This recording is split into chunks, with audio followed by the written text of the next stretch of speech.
Morning. Shri ત્રિગી Mishra પ્રાથમિક શાળા ધર્મજ ગણિત વિજ્ઞાન પર્યાવરણ પ્રદર્શન વિભાગનો ક્રમ 5. વિભાગનું નામ કોમ્પ્યુટેશનલ થિંકિંગ. કૃતિનું નામ smart student attendance with online result. મારું નામ સુથાર શોભા. મોહિડી પર જગદીશભાઈ. ઠાકોર જાનવી સંજયભાઈ. આ પ્રોજેક્ટના કુલ 2 ભાગ છે. પહેલો ભાગ સ્માર્ટ સ્ટુડન્ટ એટેન્ડન્સ અને બીજો ભાગ વિદ્યાર્થીનું ઓનલાઈન રિઝલ્ટ. આજના આ આધુનિક સમયમાં ટેકનોલોજીનો ઉપયોગ ખૂબ જ વધી રહ્યો છે. આર્ટિફિશિયલ ઇન્ટેલિજન્સથી લોકો પોતાના કામ સરળતાથી, સુંદર રીતે અને ઝડપીથી કરી રહ્યા છે. આર્ટિફિશિયલ ઇન્ટેલિજન્સથી કરેલા કામમાં ક્ષતિ રહેવાની સંભાવના પણ ખૂબ જ નહિવત હોય છે.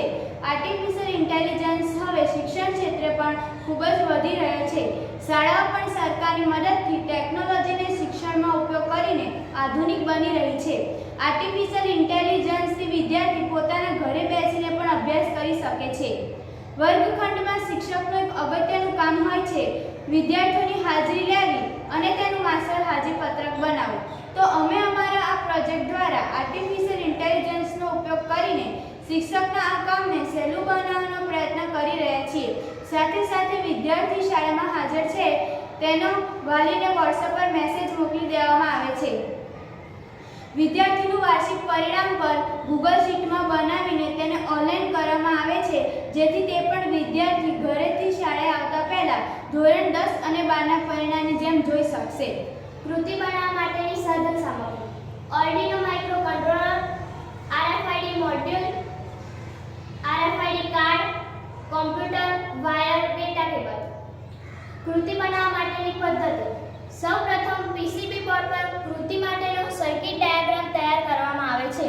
પછી તે પ્રમાણે સાધનોને એકબીજા સાથે જોડવામાં આવે છે, જેમાં RFID મોડ્યુલને આર્ડિનો માઇક્રોકન્ટ્રોલર સાથે જોડવામાં આવે છે, જેમાં RST નામની પિનને 9 નંબર સાથે જોડવામાં આવે છે, SDA નામની પિનને 10 નંબર સાથે જોડવામાં આવે છે, MOST નામની પિનને 11 નંબર સાથે જોડવામાં આવે છે, MOSI નામની પિનને 12 નંબર સાથે જોડવામાં આવે છે, SCK નામની પિનને 13 નંબર સાથે જોડવામાં આવે છે, GND નામની પિનને GND સાથે જોડવામાં આવે છે, VCC નામની પિનને 3.3V સાથે જોડવામાં આવે છે.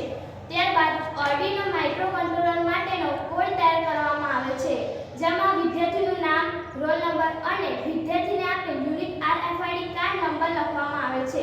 આ યુનિક RFID કાર્ડ નંબર દરેક વિદ્યાર્થી માટે અલગ હોય છે. વિદ્યાર્થીનું વાર્ષિક પરિણામ ગૂગલ શીટમાં બનાવીને એક લિંક દ્વારા તેના વાલીના મોબાઈલમાં મોકલી શકાય છે, જેથી દરેક પોતાના રોલ નંબર પ્રમાણે પરિણામ જોઈ શકે છે.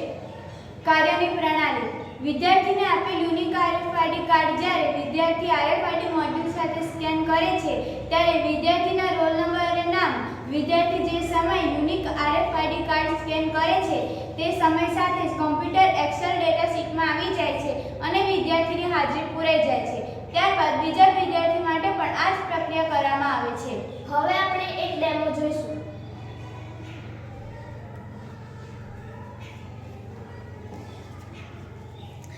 આ શોભાનું RFID કાર્ડ છે, એનો રોલ નંબર 1 છે, એને સ્કેન કરવાનો. આ વિદ્યાર્થીનું સ્કેન કર્યું છે, જેમાં એનું નામ, રોલ નંબર અને કયા સમયે કાર્ડ સ્કેન કરે છે અને કયા દિવસે સ્કેન કરે છે તેની માહિતી મળી જાય છે. આ રોલ નંબર 2, આ રોલ નંબર 3,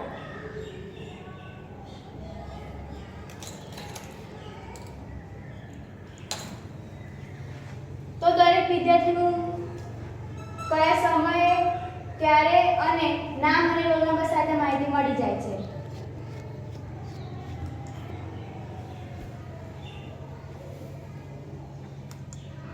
અહીંયા જે વિદ્યાર્થીઓ હાજર હોય છે તેમના માટે પ્રેઝન્ટ લખવામાં આવે છે અને જે વિદ્યાર્થી ગેરહાજર હોય ત્યાં એબ્સન્ટ લખવામાં આવે છે.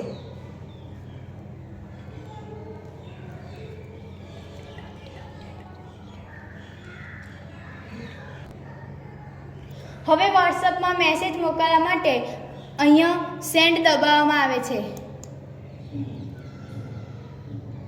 અહીંયા આપણે એલો આપીશું તો અહીંયા વાલીનું વોટ્સએપ ગ્રુપ આવી જશે, જેમાં આપણે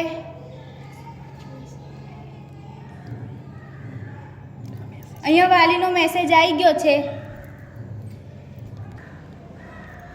અહીંયા વિદ્યાર્થીનો મેસેજ આવી ગયો છે. અહીંયા વિદ્યાર્થીનો મેસેજ આવે છે કે તમારું બાળક શાળામાં હાજર છે. ઉપયોગિતા.